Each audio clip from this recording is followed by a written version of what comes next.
قرآن مقدس کی تلاوت میں تراویح میں جو سپارہ پڑھا ہے وہ 27واں پارہ ہے، اور آپ نے محسوس کیا ہوگا کہ الحمدللہ قرآن تو پورا بارونق ہے ہی ہے، اور قرآن کا جو اپنا اسلوب ہے اگر پڑھنے والا اس کو پڑھے تو پھر جو لطف اور جو کہہ لیجئے اندر سے اچھی فیلنگ آتی ہے وہ بتانے کی ضرورت نہیں ہے۔ اور خاص طور سے جب تلاوت میں سورہ رحمان ہو تو سبحان اللہ، پڑھنے والے کو بھی اپنے انداز میں خود بھی لطف آتا ہے، اور جو سننے والا ہوتا ہے وہ بھی سورہ رحمان کی برکتوں میں گم نظر آتا ہے۔ یہی وجہ ہے کہ رب تبارک و تعالیٰ نے جب سورہ رحمان نازل فرمایا اور سورہ رحمان کی تلاوت ہونے لگی، اللہ رب العزت نے کہیں یہ نہیں فرمایا کہ تم میری نعمتوں کو کیا جھٹلاؤ، لیکن جب سورہ رحمان نازل فرمایا تو ایک بار نہیں، دو بار نہیں، بلکہ کئی بار ارشاد فرمایا، اے انسان اور اے جنات، تم اللہ کی کون سی نعمتوں کو جھٹلاؤ گے؟ اللہ کی تو اتنی نعمتیں ہیں کہ کوئی جھٹلا ہی نہیں سکتا، چاہ کے بھی نہیں جھٹلا سکتا۔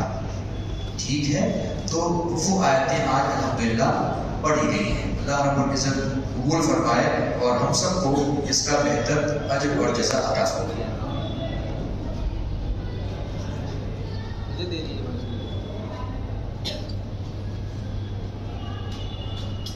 اور اس سے پہلے سورہ نجم کی تلاوت کی گئی، اور سورہ نجم میں رب تبارک و تعالیٰ نے اپنے محبوب کی معراج کا ذکر فرمایا ہے۔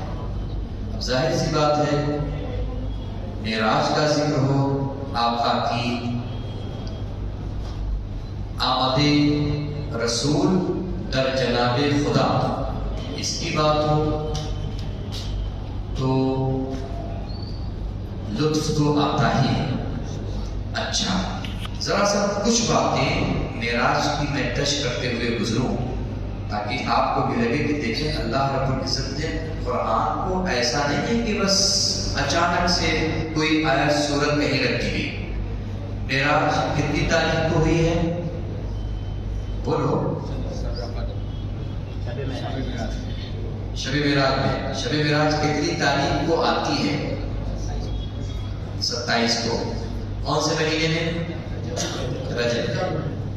ٹھیک ہے، اور اب ذرا سا توجہ دیں، معراج شریف ہوئی ہے 27 تاریخ کو، ٹھیک ہے، اور معراج کا تفصیلی بیان بھی قرآن کے 27ویں پارے میں۔ ذرا توجہ دیں، تفصیلی بیان 27ویں پارے میں۔ یہ کوئی اتفاق نہیں ہے، یہ بلکہ اللہ رب العزت کی طرف سے یہ نزول ہے۔ جب آدمی غور کرتا ہے تب اس نتیجے پر پہنچتا ہے کہ کسی انسان کا نازل کردہ یا انسان کا بنایا ہوا کلام کوئی نہیں سکتا۔ رب تبارک و تعالیٰ نے قرآن خلق الانسان علمہ البیان الشمس والقمر بحسبان والنجم والشجر يسجدان صدق الله العظيم وصدق رسوله النبي الأمين النذير الكريم ونحن على ذلك لمن الشاهدين والشاكرين والحمد لله رب العالمين۔ ایک مرتبہ درود پاک پڑھیں، اللهم صل على سيدنا وشفيعنا وحبيبنا وبارك وسلم، صلاة وسلام عليك يا رسول الله يا حبيب الله يا نبي الله صلى الله تعالى عليه وسلم۔ ایک مرتبہ اور پڑھیں، اللهم صل على سيدنا وشفيعنا وحبيبنا وبارك وسلم، صلاة وسلام عليك يا رسول الله يا حبيب الله صلى الله تعالى عليه وسلم۔ طب القلوب ودوائها وعافية الأبدان وشفائها ونور الأبصار وضيائها صلاة دائمة سرمدا فردا يا رسول الله يا حبيب الله يا نبي الله صلى الله تعالى عليه وسلم۔ ایک مرتبہ اور درود پاک پڑھیں، اللهم صل على سيدنا وشفيعنا وحبيبنا وبارك وسلم، صلاۃ و سلام علیک یا رسول اللہ صلی اللہ علیہ وسلم. قاری صاحب کو بلائیں ذرا سا. توصیف جب کوئی بھی ہوگا اس کو بلائیں. درود پاک پڑھیں. اللہم صلی علی سیدنا و شفیعنا و حبیبنا و بارک وسلم. صلاۃ تطہرنا و ترضا یا رسول اللہ یا حبیب اللہ یا نبی اللہ صلی اللہ علیہ وسلم. دیکھیں علم جہاں سے بھی ملے، مومن کی شان یہ ہے کہ وہ اس کو لیتا ہے اور لینا چاہیے. اللہ کے رسول صلی اللہ علیہ وسلم نے ارشاد فرمایا الحکمت ضالۃ المومن. حکمت اور علم کی چیز جو ہے یہ مومن کی کہہ لیجیے گم شدہ چیز ہے. جب کوئی کسی کی چیز گم ہو جائے تو وہ تلاش کرتا ہے اور تلاش کرنے میں جب مل جائے تو اس کو حاصل کر دیتا ہے. اسی طرح سے میرے آقا نے ارشاد فرمایا کہ علم اور حکمت یہ مومن کی گم شدہ چیز ہے.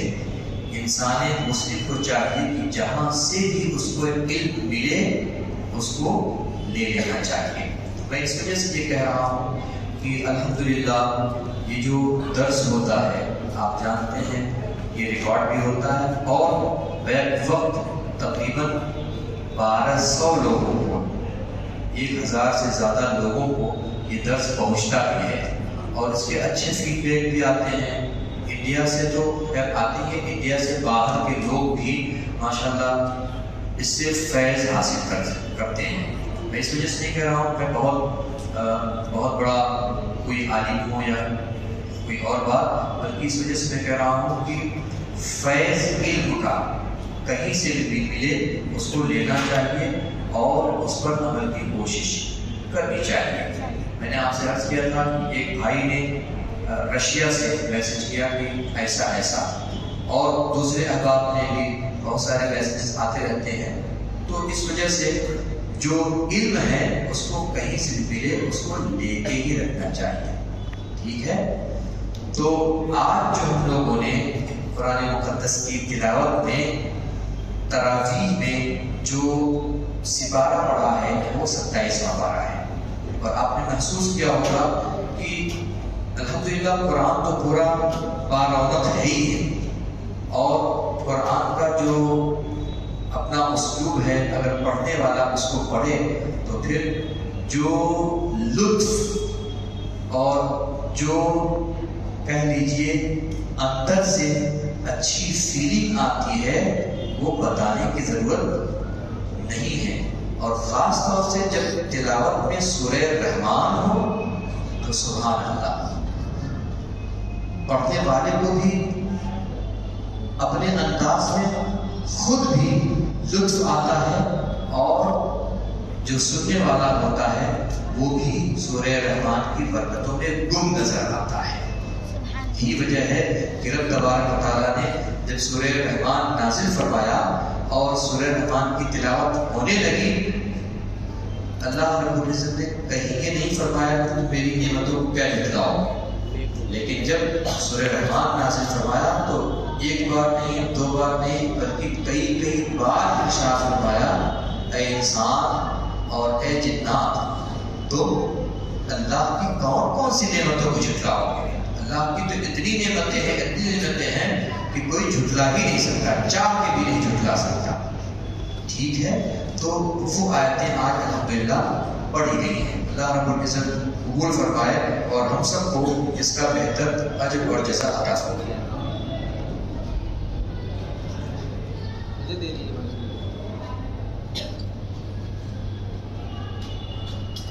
اور اس سے پہلے سورہ نجم کی تلاوت کی گئی اور سورہ نجم میں رب تبارک و تعالیٰ نے اپنے محبوب کی معراج کا ذکر فرمایا ہے. اب ظاہر سی بات ہے معراج کا ذکر ہو، آقا کی آمد رسول در جناب خدا اس کی بات ہو تو لطف تو آتا ہی ہے.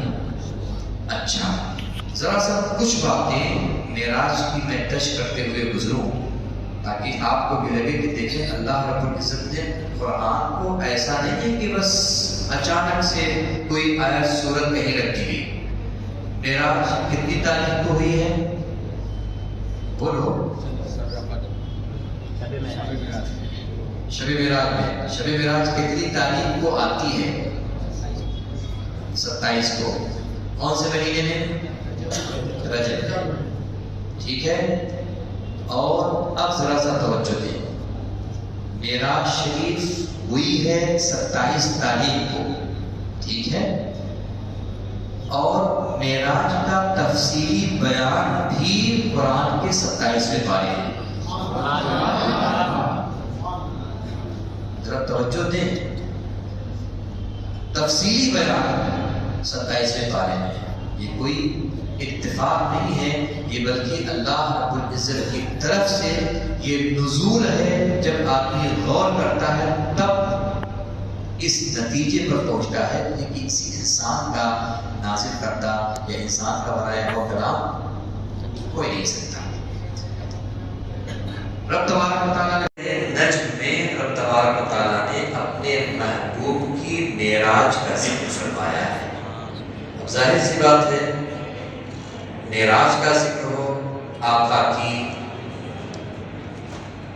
آمد رسول در جناب خدا، اس کی بات ہو تو لطف تو آتا ہی ہے۔ اچھا، ذرا سا کچھ باتیں معراج کی میں ٹچ کرتے ہوئے گزروں تاکہ آپ کو بھی لگے کہ دیکھیں اللہ رب العزت نے قرآن کو ایسا نہیں ہے کہ بس اچانک سے کوئی آیت سورت کہیں رکھ دی گئی۔ معراج کتنی تاریخ کو ہوئی ہے؟ بولو۔ شب قدر، شب معراج، شب معراج کتنی تاریخ کو آتی ہے؟ 27 کو۔ کون سے مہینے میں؟ رجب۔ ٹھیک ہے، اور اب ذرا سا توجہ دیں، معراج شریف ہوئی ہے 27 تاریخ کو، ٹھیک ہے، اور معراج کا تفصیلی بیان بھی قرآن کے 27ویں پارے میں۔ سبحان اللہ، سبحان اللہ۔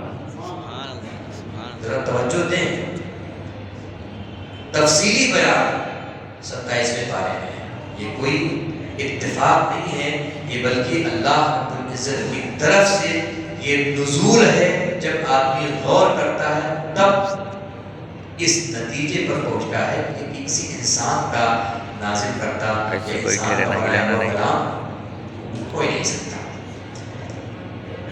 رب تبارک و تعالیٰ نے اپنے محبوب کو بلایا، محبوب صلی اللہ علیہ وسلم بیت المقدس پہنچے، وہاں امامت فرمائی، آگے بڑھے، آگے بڑھتے گئے، اور پھر رب تبارک و تعالیٰ کے محبوب رب کے حضور میں رب کے بالکل پاس پہنچے، ٹھیک ہے، اور کتنے پاس پہنچے؟ اب قرآن کو دیکھو، قرآن کیا کہتا ہے کہ میرے محبوب کتنے پاس پہنچے؟ تو قرآن کہتا ہے جس طرح سے پچھلے زمانے میں تیر اور کمان ہوتا تھا، تیر اور کمان جب لگائے جاتے تھے آپس میں تو کتنی نزدیکی ہوتی تھی۔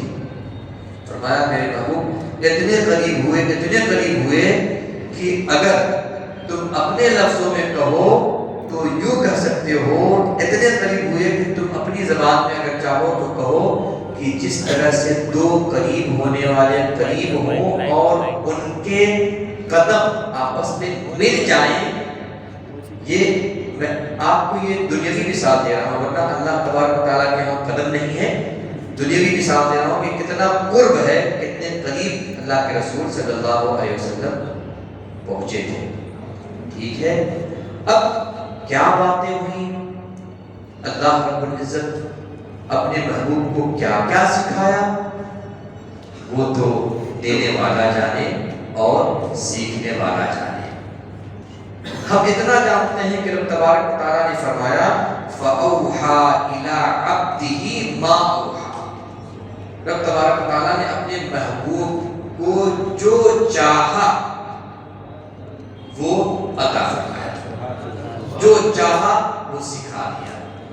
اور اس طرح کی جب باتیں بولی جائے تو اس کا مطلب ہے بہت دیا، اب ان تمام کا ذکر نہیں کیا جا سکتا، اس لیے فرمایا جو میرے رب نے چاہا اپنے محبوب کو عطا فرما دیا۔ فَأَوْحَىٰ إِلَىٰ عَبْدِهِ مَا أَوْحَىٰ، اپنے محبوب کو بے شمار برکتیں عطا فرمائی۔ اچھا، اب اگر آپ یہاں آیت کریمہ میں دیکھیں تو آپ پائیں گے مَا كَذَبَ الْفُؤَادُ مَا رَأَىٰ، میرے رب کے محبوب کے دل نے اس چیز کی تصدیق کی جس کو وہ پہلے ہی دیکھ چکے تھے۔ میرے رب کے محبوب نے اللہ رب العزت کی زیارت دل سے تو کی تھی، لیکن آنکھوں سے ابھی یہ زیارت نہیں ہوئی تھی، اس وجہ سے فرمایا گیا مَا كَذَبَ الْفُؤَادُ مَا رَأَىٰ، میرے محبوب نے جو اپنی آنکھوں سے دیکھا وہ وہی تھا جو پہلے سے وہ دیکھ چکے تھے دل سے۔ اچھا، ایک اور آپ کو ایسی بات بتاتا ہوں جو آپ کے ایمان کو تازہ کرتی ہے۔ امام عینی نے بخاری شریف کی شرح میں لکھا ہے، اور یہ بات میرے آقا نے بھی فرمائی اپنے حدیث میں کہ اے لوگوں، تمہاری دو آنکھیں ہیں، تمہاری دو آنکھیں ہیں ظاہری جس سے تم دنیا دیکھتے ہو، لیکن تم اس غفلت میں نہ رہو کہ تمہارے نبی اگر سو جائیں تو وہ کچھ دیکھتے نہیں ہیں۔ توجہ دیں گے، فرمایا تم اس غفلت میں نہ رہو کہ اگر تمہارے نبی سو جائیں تو وہ کچھ دیکھتے نہیں ہیں۔ کیوں؟ اس لیے کہ رب تبارک و تعالیٰ نے اپنے محبوب کے دل میں بھی دو آنکھیں رکھی ہیں، اور یہ ایسی چیز نہیں کہ مطلب مجازت، بلکہ فرمایا گیا کہ اللہ کے رسول کے قلب کو جب نکالا گیا تھا، 4 مرتبہ نکالا گیا، آپ نے سنا ہوگا، وہ کبھی موقع آئے گا انشاءاللہ اس کو بھی بیان کریں گے، تو معراج کی رات میں بھی اللہ کے رسول صلی اللہ علیہ وسلم کے قلب اطہر کو نکال کر دھویا گیا تھا، تاکہ اب سفر ایسا ہے کہ کسی اور کی مجال نہیں کہ وہاں جائے، تو محبوب آپ کو پھر تیار بھی اسی انداز میں کیا جائے گا۔ نکال کے دل کو دھلا گیا اور پھر رب کے محبوب آگے بڑھے۔ امام عینی نے لکھا دنیا چاہے جو سمجھے، لیکن ہم تو یہ جانتے ہیں کہ سرکار کی حدیث ہے کہ سرکار نے فرمایا کہ میری دو آنکھیں ہیں جو اس کے علاوہ ہیں، اس وجہ سے جب تم کچھ اچھا یا برا کرتے ہو، اگر میں ظاہری آنکھ سے نہ بھی دیکھوں تو یہ میری دونوں آنکھیں ہمیشہ بیدار رہتی ہیں اور میں دیکھتا رہتا ہوں، اگر سو بھی جاؤں تو دیکھتا رہتا ہوں، کیونکہ یہ آنکھیں سوتی نہیں ہیں۔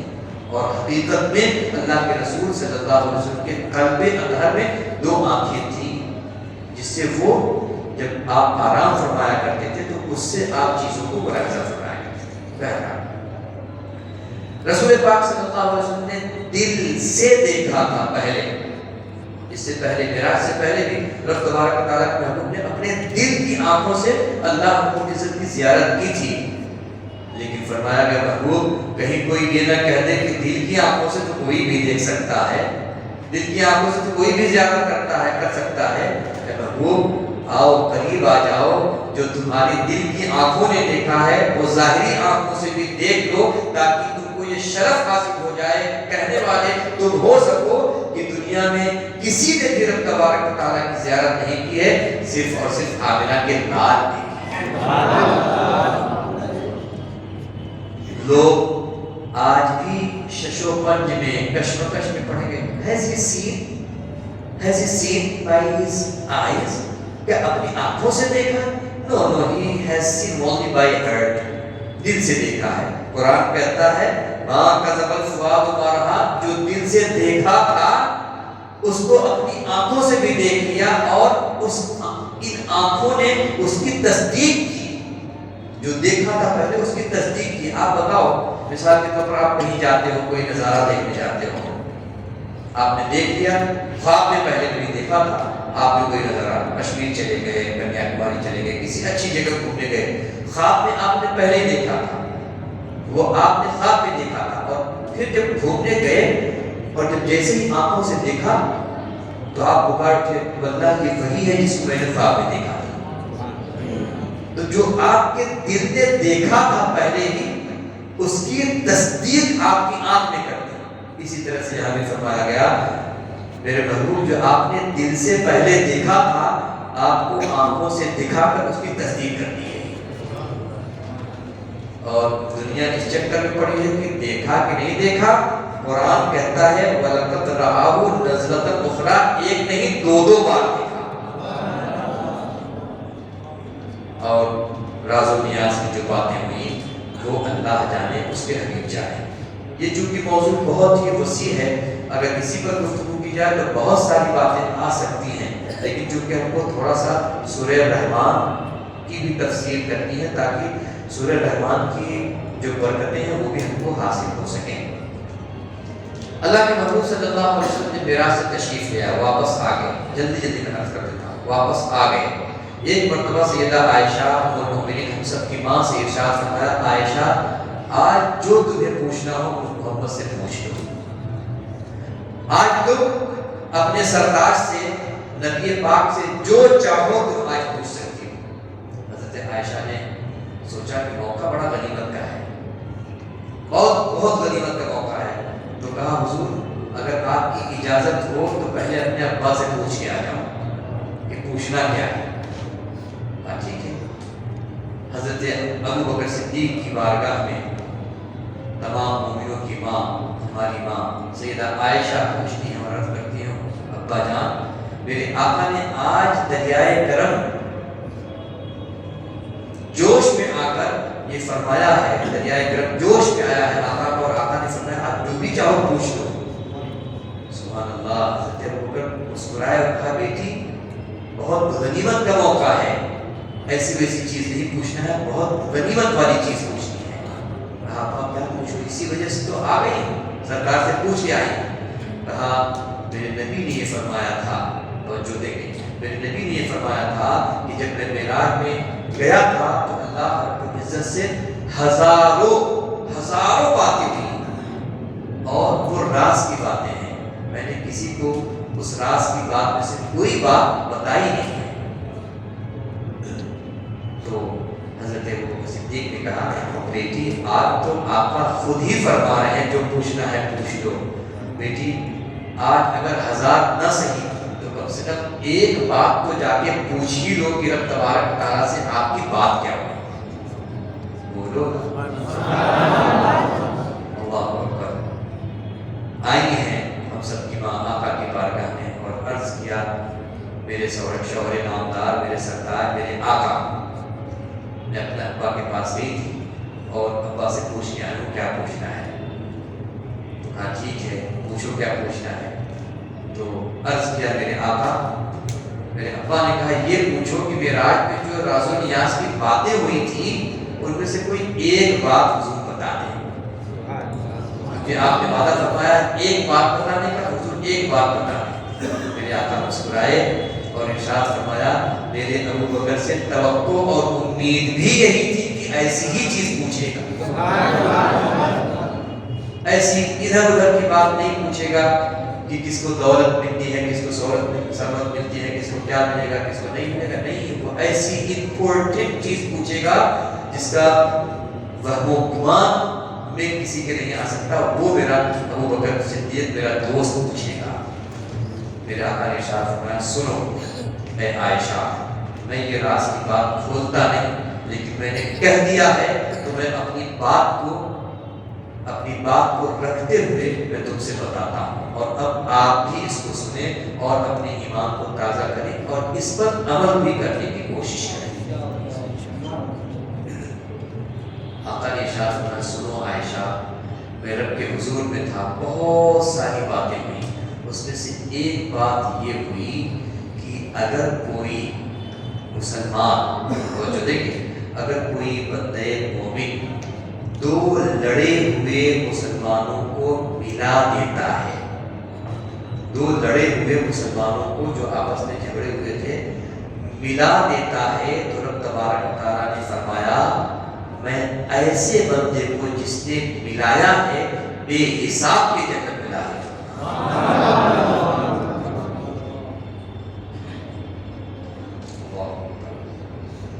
سبحان اللہ۔ اس کے بعد پھر حضرت عائشہ رضی اللہ تعالیٰ عنہا دوڑتی ہوئی آئی ابا کے پاس، حضور نے یہ بتایا، تو حضرت ابوبکر صدیق رونے لگے، ابا یہ تو خوشی کا مقام ہے، اللہم صلی اللہ علیہ وسلم، کہا بیٹا ایک پہلو تم نے دیکھا ہے، دوسرے پہلو پر غور کرو۔ میرے آقا نے فرمایا کہ اگر دو کو ملاتا ہے یا دو مل جاتے ہیں تو بے حساب کے جنت میں اس کو بھیجا جائے گا، اور اگر دو کو لڑاتا ہے تو اس کے لیے تو بے حساب کے جہنم میں بھی داخل کیا جائے گا۔ اللہ، لیکن بہرحال یہ ہے کہ ہم کو عمل کرنے کی چیز یہ ہے کہ اگر دو مسلمان لڑے ہوئے ہیں ان کو آپس میں ملا دیا جائے تو اللہ کی ذات سے امید ہے رب تبارک و تعالیٰ ہماری اور آپ کی بے حساب کتاب بخشش فرمائے گا۔ یہ تو معراج کے حوالے سے۔ اب ذرا سا سورہ رحمان کی برکتوں میں آ جائیں۔ سورہ رحمان میں رب تبارک و تعالیٰ نے ارشاد فرمایا الرحمن علم القرآن خلق الانسان علمہ البیان۔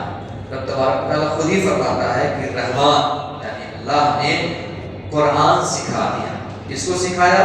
خلق الانسان، انسان کو پیدا فرمایا، اور اس انسان سے مراد ہمارے اور آپ کے آقا نظام انسان کامل سیدنا محمد رسول اللہ صلی اللہ علیہ وسلم کو پیدا فرما کے ان کو سکھا دیا۔ کیا سکھایا؟ علمہ البیان، فرمایا میں نے اپنے محبوب کو بیان سکھا دیا، بیان سکھا دیا۔ اب واٹ از بیان؟ یہ بیان ہے کیا؟ اللہ نے یہ تو فرما دیا I have taught my Rasul, my Prophet بیان۔ So what is بیان actually? When we understand the بیان, we understand whole story of this surah۔ ہمیں بیان سمجھنا ہے۔ جب ہم تفسیر کی کتابوں کی طرف رجوع کرتے ہیں تو پاتے ہیں the بیان is thing happened in past and happening in present and the thing will happen in future. All these three, education and knowledge, are called بیان۔ فرمایا گیا کہ جو پہلے ہو چکا وہ، جو ہو رہا ہے وہ، اور جو مستقبل میں فیوچر میں ہوگا، ان تینوں کو ملا دو تو اس کو کہتے ہیں بیان۔ اور رب نے فرمایا اے محبوب ہم نے آپ کو بیان سکھایا، بیان۔ پتہ یہ چلا کہ محبوب ہم نے جو پچھلی باتیں تھیں وہ بھی آپ کو سکھا دی، جو ہو رہی ہیں وہ بھی آپ کو بتا دی، اور جو مستقبل میں قیامت تک ہوئیں گی محبوب ہم نے وہ بھی آپ کو سکھا دی۔ اب بتاؤ اس آیت کریمہ کی روح سے روشنی میں کچھ ایسی چیز، کوئی ایسی چیز آپ بتا دیں کہ بچی ہو جو اللہ کے محبوب نے نہ سیکھی ہو۔ کوئی اگر اچھا ٹیچر نہ ہو تو ہو سکتا ہے کچھ چیزیں رہ جائیں، کوئی اچھا اسٹوڈنٹ نہ ہو تو ہو سکتا ہے کچھ چیزیں نہ سمجھ پائے۔ یہاں تو اللہ رب العزت ٹیچر ہے اور محبوب پاک صلی اللہ علیہ وسلم اسٹوڈنٹ ہیں، نہ تو ٹیچر پہ کوئی کمی ہے نہ اسٹوڈنٹ پہ کوئی کمی ہے، تو اب بتاؤ کوئی بھی چیز رہ جائے گی؟ اس وجہ سے میرے امام نے پکار کر کہا تھا کیا؟ اور کوئی غیر کیا تم سے نہا ہو بھلا، جب نہ خدا ہی چھپا تم پہ۔ اور ایک مقام پر وہی بات پھر کہ لا رب العرش، جس کو جو ملا ان سے ملا۔ میرے محبوب میرے آقا نے ارشاد فرمایا تھا اللہ یعطی وانما انا قاسم، اللہ gives and I distribute۔ اللہ دیتا ہے میں بانٹتا ہوں، اللہ gives اللہ دیتا ہے and I myself distribute میں بانٹتا ہوں۔ اب بتاؤ اللہ نے کیا کیا دیا اور میرے آقا بانٹ رہے ہیں، کسی کو ولایت دے رہے ہیں، کسی کو سرداری دے رہے ہیں، کسی کو کسی علاقے کی بادشاہ دے رہے ہیں، اور ایسا دیا ایسا دیا ایسا دیا کہ آج تک پورے ہندوستان میں اگر سکہ چلتا ہے تو میرے خواجہ کا چلتا ہے، اور یہ بھی عطا ہے۔ واقعہ آپ نے سنا ہوگا کہ آواز آئی تھی قبر انور سے اور کہا گیا تھا اے معین جاؤ تو ہندوستان کی طرف، وہاں کی سلطنت وہاں کی سیادت تمہیں دی جا رہی ہے، اور 1 سال نہیں 2 سال نہیں 1 صدی نہیں 2 صدی نہیں بلکہ 800 سال تک گزر گئے ہیں، اور وہ مرد قلندر اپنی قبر انور میں سوتے ہوئے پورے ہندوستان میں بادشاہ کرتا۔ میں کچھ سال پہلے اجمیر شریف گیا ہوا تھا، اور واپسی میں ٹرین کے اندر ایک انگریز ملا، غالباً وہ کہاں کا تھا، اللہم صلی علی النبی، کسی دوسری کنٹری کا تھا، نام نہیں یاد آ رہا ہے، لیکن وہ اگر گلوب پہ آپ دیکھیں تو بالکل اوپر آتا ہے، ناروے کا تھا۔ اب انگریز تھا، ظاہر ہے وہ رات میں تقریباً 2 بجے 1 بجے کے آس پاس ٹرین تھی، لوگ بیٹھ گئے تھے، میں اپنی کوئی کرتا پاجامہ ٹوپی میں، اور جس کے پاس وہ جا رہا ہے سب بھاگ رہے ہیں، کیوں؟ اس لیے کوئی کچھ پوچھ رہا تھا کہ آخر کیا ہے یہاں پر اتنی بھیڑ ہے۔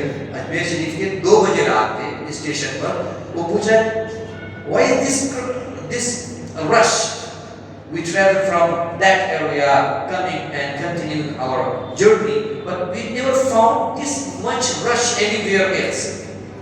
وہ جس سے پوچھ رہا ہے سب بھاگ رہے ہیں، تو میں نے اللہ کا شکر ادا کیا کہ میں نے کہا چلو آ جاؤ، آج میں تم کو بتاتا ہوں کہ یہاں بھیڑ کیوں ہے، اور اللہ کا شکر ادا کرتا ہوں، میں اللہ کا لاکھ لاکھ شکر ادا کرتا ہوں کہ پھر میں نے اسے کہا you just come here, we will discuss, no problem. تو کہہ رہا ارے you can talk English، میں کہا الحمدللہ I can۔ تو بہرحال آیا ہوں اور پوچھنے لگا why is this rush, so much rush right here in this station؟ تو میں نے کہا سنو، یہ کوئی عام جگہ نہیں ہے، یہاں پر اللہ کا ایک ولی لیٹا ہوا ہے جس کی زیارت کے لیے، جس کی بارگاہ میں آنے کے لیے ہندوستان نہیں بلکہ ہندوستان سے باہر بھی لوگ آتے ہیں تاکہ برکتیں حاصل کریں۔ سبحان اللہ۔ اور کافی دیر تک اس سے باتیں ہوتی رہی، اور میری نگاہوں کے سامنے اچھے اچھے لوگ، میں نے دیکھا کہ غالباً مجھے یاد آ رہا ہے ایک اچھا لائر وکیل بھی بیٹھا ہوا تھا، لیکن ظاہر ہے کوئی باہر والا بندہ ہو تو اس سے بات کرنے میں لوگ جھجکتے ہیں، کیونکہ ان کی زبان تھوڑا دوسرے انداز کی ہوتی ہے۔ انگلش تو بولتے ہیں لوگ، انڈیا میں بھی بولتے ہیں، لیکن اگر وہ فورن کوئی ہے وہ انگلش بولتا ہے تو کم لوگوں کو سمجھ میں آتی ہے، اللہ ماشاء اللہ۔ تو میں نے کہا گھبرانے کی بات نہیں ہے، انڈیا والی ہندی بولے گا تب بھی میں سمجھوں گا، انڈیا سے باہر والی بولو گے تب بھی میں سمجھوں گا، اور سمجھوں گا ہی نہیں بلکہ تم کو سمجھاؤں گا ہی۔ اور پھر میں نے بتایا کہ دیکھو یہاں پر ایک مرد قلندر سویا ہوا ہے، اور 800 سال کا وقفہ گزر گیا، اور الحمدللہ اس کی سلطنت آج بھی ہندوستان پر قائم ہے۔ یہ تو اس انگریز نے کہا، ایک امریکن انگریز نے کہا تھا کہ میں ہندوستان گیا تھا گھومنے، میں نے پایا ہندوستان میں ایک بندہ ایسا ہے جو قبر کے اندر سویا ہوا ہے، پورے ہندوستان میں اس کی حکومت چلتی ہے۔ یہ ہم نہیں کہتے، یہ ہمارا جو اسلام کے دشمن ہیں عموماً وہ کہتے ہیں، اور یہ عطا کس کو، کس کی طرف سے ہوئی ہے، یہ نوازش کس کی طرف سے ہوئی ہے؟ بس وہی میں کہتا ہوں لا رب العرش، جس کو جو ملا ان سے ملا، بڑھتی ہے کونین میں نعمت رسول اللہ، الحمدللہ۔ تو یہ بات نہیں۔ اب سورہ رحمان میں آپ نے دیکھا کہ رب تبارک و تعالیٰ نے اپنے محبوب کو کہا محبوب میں نے آپ کو بیان دے دیا، اب بیان دینے کے بعد کچھ بچتا نہیں ہے، everything has been given to رسول اللہ صلی اللہ علیہ وسلم۔ Those who are in doubt, they are actually claiming how much has given, how much has not been given. لیکن ہم تو یہ جانتے ہیں کہ دینے والا جب اللہ ہو، حاصل کرنے والے رسول اللہ ہو، تو پھر نہ دینے میں کمی ہے نہ حاصل کرنے میں کمی ہے، تو پھر ہم تو یہی کہیں گے نا اور کوئی غیر کیا تم سے نہیں آؤں گا۔ جب نہ خدا ہی چھپا۔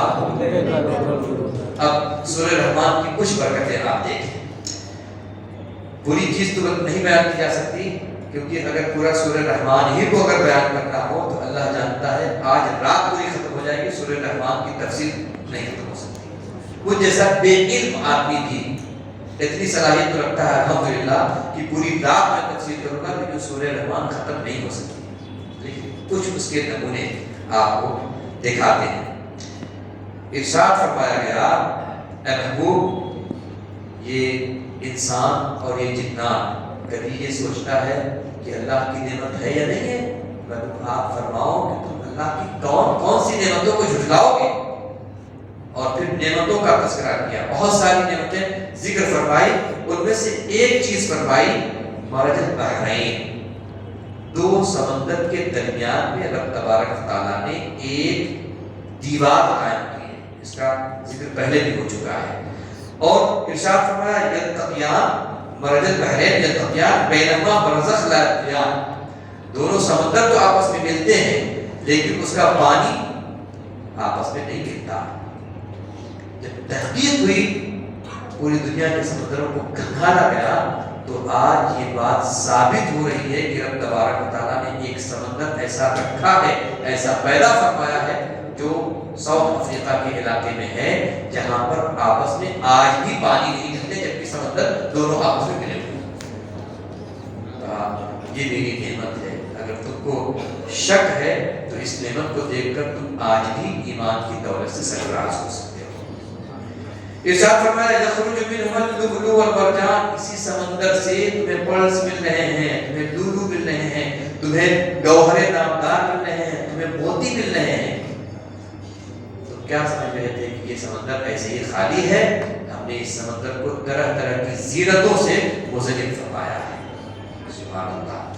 اور پھر آگے چل کے جنتیوں کا اور جہنمیوں کا بھی ذکر ہے۔ ارشاد فرمایا گیا، اللہم صلی علی النبی وَلِمَنْ خَافَ مَقَامَ رَبِّهِ جَنَّتَانِ، جو اللہ کے مقام ربوبیت سے خوف کھاتا ہے، قیامت کے دن اللہ رب العزت اس کو ایک نہیں دو جنتیں عطا فرمائے۔ اور پھر اس جنت کا تذکرہ کرتے ہوئے ذواتا افنان، جس میں طرح طرح کے باغ ہوں گے اور ہر باغ کی پتیاں ہوں گی، پتیاں بکھری ہوئی ہوں گی، تو جب جاؤ گے تو تمہارا دل خوش ہو جائے گا۔ یہ جنت کا تذکرہ، اور پھر جنتیوں کا ذکر بھی، جنتیوں کو یہ نعمت دی جائے گی، یہ نعمت دی جائے گی، اور باقاعدہ ٹھاٹ سے، جیسے ٹھاٹ سے اپنی اپنی گدیوں پر بیٹھے ہوئے اللہ رب العزت کی نعمتوں سے سرفراز ہو رہے ہوں گے۔ اور بہت ساری نعمتیں ہیں جن کا تذکرہ ایک 10 منٹ کے اندر نہیں کیا جا سکتا، لیکن لگے ہاتھوں کچھ جہنمیوں کا بھی ذکر کر لیں، سن لیں۔ ارشاد فرمایا گیا فَيَوْمَئِذٍ لَا يُسْأَلُ عَنْ ذَنبِهِ إِنسٌ وَلَا جَانٌ، قیامت کے دن کسی بھی انسان اور جنات سے یہ نہیں پوچھا جائے کہ تم نے گناہ کیا کیا، گناہ کیا کیا، اس کی تفسیر بھی ہے گناہ کیا کیا، بلکہ یعرف المجرمون بسیماہم، اپنی نشانی سے مجرمین پہچان لیے جائیں گے، اور جب مجرمین پہچان لیے جائیں گے فیوخذ بالنواصی والاقدام، رب تبارک و تعالیٰ فرماتے ہیں ان کی یہ جو پیشانی ہے، پیشانی پکڑ کر کو گھسیٹتے ہوئے جہنم کی طرف لے کے جائیں گے۔ هذه جہنم التي يكذب بها المجرمون، یہی وہ جہنم ہے کہ مجرمین جس کی تکذیب کر رہتے ہیں، دیکھ لو یہی وہ جہنم ہے۔ اللہ رب العزت ہم کو آپ کو جہنم سے محفوظ فرمائے اور ابتداءً ہی جنت کی بہاریں عطا فرمائے۔ آپ جان لیں کہ جہنم کا عذاب بہت سخت ہے، کبھی اگر اللہ نے زندگی رکھی اور اس کے صرف مختصر سے عذاب کا ذکر کر دیا جائے اور آدمی کے دل میں وہ عذاب بیٹھ جائے تو پھر انشاءاللہ زندگی کی گزر بہتر ہو جائے گی، کیونکہ دنیا تو کچھ بھی نہیں ہے، کئی ہزاروں سال تک آدمی جنگل جنت میں کسی ایک گناہ کی بنیاد پر رہے گا تو آپ سوچیں اس کا حال کیا ہوگا۔ اور یہ دنیا کی زندگی کچھ بھی نہیں، 60-70-80 سال کی ہے اس کے، اور جنت کی زندگی یا جہنم کی زندگی ہمیشہ کی زندگی ہے۔ اس وجہ سے آئیے دعا کر لیں کہ رب تبارک و تعالیٰ ہم کو، آپ کو، سب کو جنت کی بہاریں امتحان عطا فرمائے، اور جہنم سے ہمیں اور آپ سب کو، تمام مسلمانوں کو محفوظ فرمائے۔ غریب رب تیرے محبوب صلی اللہ علیہ وسلم کی عظمت کا بیان ہوا، مولا اپنے محبوب کی عظمت کے صدقے میں مولا ہم تماموں کو جنت کی بہاریں نصیب فرما دے۔ مولا جب تک زندگی ہو ایمان کے ساتھ ہو، جب دنیا سے رخصت کی ہو تو ایمان کے ساتھ ہی مولا ہم سبوں کو جنت المعلی یا جنت البقیع میں جگہ نصیب فرما دے۔ مولا ان تمام بندوں کو اپنی رضا نصیب فرما دے، مولا ہماری دعاؤں کو پورا فرما دے۔ ان اللہ و ملائکتہ یصلون علی النبی یا ایھا الذین آمنوا صلوا علیہ وسلموا تسلیما اللهم صل علی سیدنا وشفیعنا وحبیبنا وبارک وسلم صلاۃ و سلام علیک یا رسول اللہ صلی اللہ تعالی علیہ وسلم۔ سبحان ربک رب العزۃ عما یصفون وسلام